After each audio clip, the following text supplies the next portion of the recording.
Hey, this is Matt from InvestiQuant. Today is Tuesday, March 6th, 2021. Yesterday, we saw the markets close at an all-time high. There was a large gap and go scenario that took place on Monday. We closed up near the highs, and in doing so, we closed up above the upper Bollinger Band, which is typically thought of as like an overbought reading, and we're going to be looking at that this morning. So let me go ahead and set up the test here and discover for closing above the upper Bollinger Band. We'll be looking at all four instruments, and the setup's going to be based upon entering the market long at 9:30 a.m. Eastern Time. The exit is set to the close of regular trading hours, which is 4:15 p.m. Eastern Time.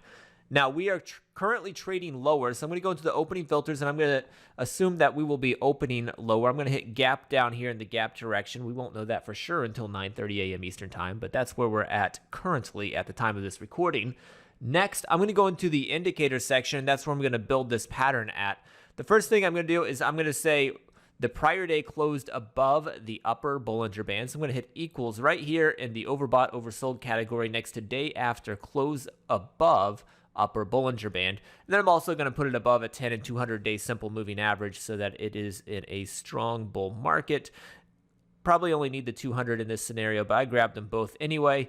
And we've got both of them there now above a 10, above a 200 day simple moving average. So now I can hit the result.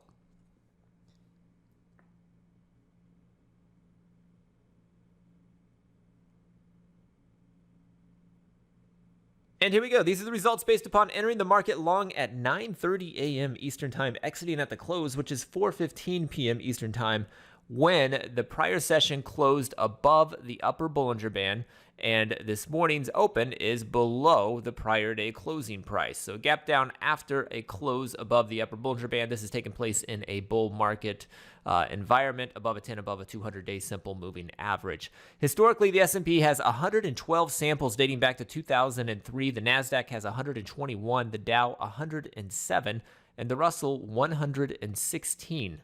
Looking at the win rates on these, they are all skewed a little bit more towards the bullish side. So the S&P has a win rate of 62%, the NASDAQ 60%, the Dow 63%, and the Russell 55%. And those win rates are telling you the percentage of days that have closed above the opening print on that day. If we look at the average win and average loss, the bigger average moves have taken place on the downside there in the S&P. They have taken place on the downside for the NASDAQ, also for the Dow, and then the Russell, the average win has been larger than the average loss. So all four of the instruments have more often closed above the open on this day. However, when they are not closing above the open, the average moves to the downside have been bigger than the average moves to the upside. And it looks like they've all been pretty steadily consistent on that moving to the upside, with the exception of the NASDAQ, which in recent years, you can see in this orange equity curve, has really taken a hit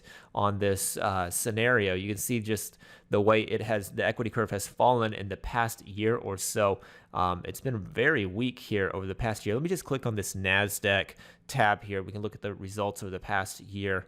So last year, looks like it happened 9 times. Only 3 of them closed above the open, and the losses were quite large on those. I don't know exactly when that peak was at. It looks like April of 2020. So about exactly a year ago is when it started really taking a hit there, where the average moves to the downside were quite large. Big drop there. But again, long-term averages have been a bit more favorable in this scenario. So hopefully you found this helpful. Good luck today, and we will see you next time.